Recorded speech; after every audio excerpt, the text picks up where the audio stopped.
Just because he's a criminal doesn't mean he's not a baker. And a baker has a certain habit. And Oscar knew how to pick up on these habits to inform him a little bit more of a profile of the person. So with the Siskiyou train robbery, he was very methodical, and this was also very unusual. And I think probably his biggest legacy is how methodical he was. So he took the garment, he spent 24 hours on this pair of overalls, and he went from beginning to end, from the top to the bottom, systematically, painstakingly. I can tell you because of his notes, it was actually painstaking for me to read through his notes sometimes. He would take measurements, he would take weights, he would collect them and put them in very special containers. And forensic scientists just didn't do that in this time period. It was a little more haphazard. You know, people tried to save money by putting them in different containers and they wouldn't be labeled. And Oscar really was meticulous. And so he collected things in a really particular way, in a particular order. He would look at fibers first, and then he might look at any botany. So for instance, in the pocket of the overalls, he found fir tree samples. So, you know, he could look under a microscope and he could tell that it was organic material, where it came from, and what part of the country it came from. And he would write that down and he would label it and then he would save that sample. He would take pictures of it under the microscope. So he was incredibly methodical. It took a long time. He frequently wouldn't sleep. He would gather it all, then he would look at his notes and he could build a profile and deliver it to the police, who frequently didn't believe him. I remember reading about a cop, from a cop statement one time that said that Heinrich presented him with this photo of a rock.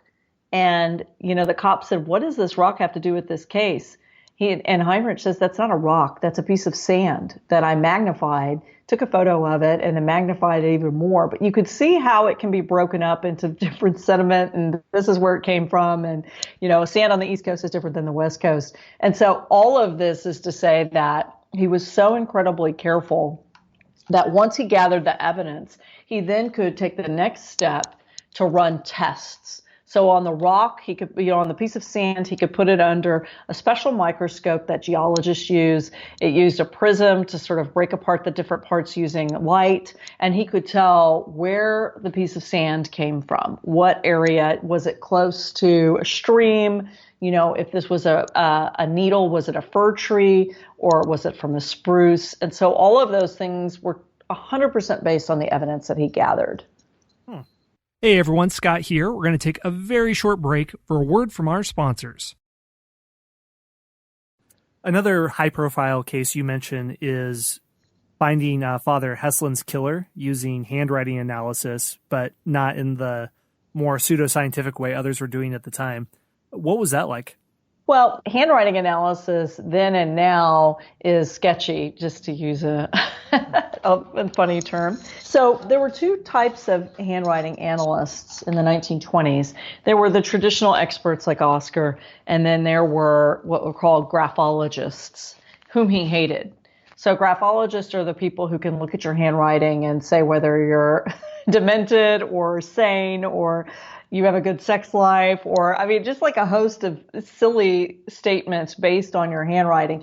What we know now about handwriting analysis is that your handwriting varies. And it varies based on where you're writing at the time, you know, the utensil that you're using, what your feelings are at the time, if you're medicated or not, what your age is. There are variables. It's unreliable. But Oscar used handwriting in the case of Father Heslin, which is at the beginning of the book, in a really unusual way. He looked at the handwriting not to predict whether or not one person, you know, wrote a letter. It was a ransom note. It wasn't to compare the writing of the ransom note with another sample, which is sort of the traditional way to do handwriting. Like in a will, in a disputed will, if somebody forged a signature, he could claim that he could predict whether or not the suspect was the one who forged the signature. He used the writing sample, which shocked the police, to be able to say, listen, I don't know who did this, but I do know that the profession of this person was a professional baker. He was a baker. And of course, the cop said, you're crazy. And Oscar just said, wait and see. And later on, he would say, the way that a baker has been trained to write their letters on top of a cake is the way that this man wrote his letters. And that's the point he used to say that a man's habits, or a criminal's habits, cannot be broken just because he turns into a criminal, right? A baker is a baker, whether he decides to be a murderer or not. And he can't get out of that habit. No matter how hard you try, you could cover up clues, you could pick up evidence, you could try to outthink the cops, but you can't break your own habits. And that was criminal profiling 50 years before the FBI created its behavioral science unit. Yeah, before then, would a policeman say, well, there is a criminal mindset and you're somehow other from the rest of the population, and then they're just grouped into that? Is that how they were looking at it? Right. I mean, in the 1800s, a murderer looks like a murderer. You look deranged, your hair is dirty. If you look like a gentleman, you can't possibly be a murderer. You have the mark of Cain, or, I mean, it's just sort of all sorts of silly, subjective statements about what made it criminal. And it's because there was nowhere else to go. How else are you going to predict who a murderer is? You can't. So they're really working on the defense instead of the offense. It's reaction to a crime rather than trying to predict what is going to happen beforehand. And I think Oscar was, for sure, one of the first in America to profile someone before they were caught. It happened after they were caught, most likely. And it was usually an insanity defense. So they would, you would have a alienist, so a forensic psychiatrist, examine someone after they've been caught and deem whether or not they were sane and could stand trial or insane. But doing it beforehand was very, very unusual. And he really was becoming attuned into those skills. Why do you think he's not famous? Because if he was something of a celebrity at the time, then how is he still not remembered today? I don't think we have now those types of forensic scientists. We don't have the Sherlock Holmes types. You have a ballistics expert, you have a toxicologist, everybody is sort of siloed. They have their own expertise. And Oscar was a generalist. And he was also someone, like most forensic scientists, who worked behind the scenes. He generally was not interviewed. It was the cops and the DAs who were, and the defense attorneys who were the ones capturing headlines. And as his career grew, his public profile grew. After he died, his legacy within forensics history was very, very much alive. I mean, forensic scientists now know who he is. But with the general public, forensics moved forward. There was DNA analysis, there was bite mark evidence, there were things that were being developed that captured headlines more easily. And his legacy in the public perception was just sort of lost. He also didn't have a case that was turned into a movie of the week. I mean, if you think about, some people might know who Paul Kirk is, who solved the case of Sam Shepard, the man who went on trial for killing his wife, and it was actually a stranger, and it was turned into a Harrison Ford movie, The Fugitive. It wasn't, like Calvin Goddard, who was the man who solved the St. Valentine's Day massacre, where Al Capone and his gang tried to set up the cops for killing a rival gang. So, these are very high-profile cases. He just didn't have that. He had high-profile cases at the time, but none that were really sort of turned into this Hollywood movie decades later. I'm not a huge viewer of crime procedurals, but I know that CSI is omnipotent still on network television. And I mean, the good thing about that is people are aware of the methods, but then some of the more ridiculous aspects have been turned into memes where the investigator is standing over the computer tech and he says, okay, enhance the image about 15 times. Right. And the reflection that is off the screw of a license plate shows you a full reflection of the killer's profile. And so, I mean, that's obviously impossible. Or computer hackers that will use singing animated GIF viruses and all that stuff. But what do you think are techniques that Heinrich left behind that are still valuable to forensics today? And do you think that people kind of have a skewed view of what is and isn't possible based on these shows, and how maybe Heinrich can offer something to today to break through that? Yeah, I mean, I think the Csi effect is very real. And when we say that, it means that juries who watch these procedurals, and CSI and NCIS and anything involving forensics have the expectation when they sit in a real criminal case that the prosecutor or the defense is going to offer this definitive scientific evidence because they believe scientific evidence is the end all be all. It's frequently not. And that it is definitive and it might not be. So they're expecting the DNA analyst to point to the person in the witness chair and say, this is the man who did it. And that frequently can't happen. And a lot of prosecutors will say they prefer to have a circumstantial case that's very strong. Witnesses and motive and a financial trail and, phone records than one DNA sample. Because a good defense attorney can counter and say, listen, this lab has had problems in the past or other labs have had problems in the past. How do we know this is a good sample?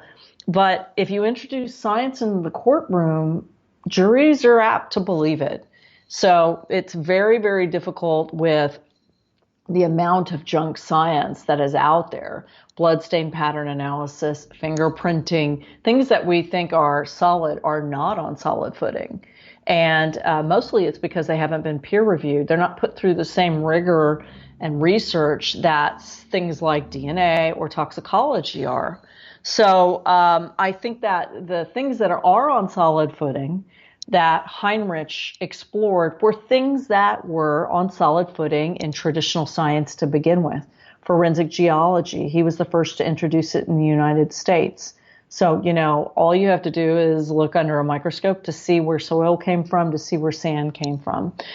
Forensic entomology, the way that bugs arrive to a corpse, can tell you when the person died. So blowflies come first, and then beetles come, further down the road. So these are things that are solid, right? Ballistics, he really made headway in ballistics by introducing a technique that allowed you to photograph two bullets at the same time so that you could see the unique markings that a gun makes on each bullet and compare them to a suspect's gun versus the bullet found in a victim. This is all something that is used today. So these are very solid. The squishy things are handwriting analysis, blend stain, pattern analysis, things like that he also believed in, fingerprinting. One other final look at his character, his approach of look at the total person, don't just look at them as a criminal. Has that had a legacy, and do you think that that's something that is still valuable? Well, I do, absolutely. I think he was absolutely right that someone's behavior, it's hard to break. I mean, think about how hard it would be to stop eating sugar, in my case, or to stop smoking, or to start exercising. When you're in a habit and you're a criminal and you're concentrating on cleaning up the crime scene and picking up the spent shells and not leaving fingerprints and getting out of there before someone else gets there. I mean, you might not remember that, you work in a mechanic shop and you've got grease and you leave a little grease behind and there's no reason for the grease to have been in this apartment to begin with. And that all kind of builds a profile. So I think not to feel empathy for criminals, because certainly I don't, but there are a lot of things to think about when you're committing a crime. So yeah, you might forget that you're a baker and that you've, done this type of lettering for years. And no, you're not going to think anybody's going to pick up on that. So I do think that there's a lot of validity to, your personality can predict the way you commit a crime. And and he did not lean too heavily on that. That was just one of the tools that he used. There's a lot more to unpack there, and if people want to check that out, the book is American Sherlock, Murder, Forensics, and the Birth of American CSI. Kate, thanks for joining us. Thank you, Scott. I appreciate it. There you have it. That is all for today's episode. As always, I'd like to kick things off by thanking the Spy Masters for History Unplugged. I'll explain what that is in a second.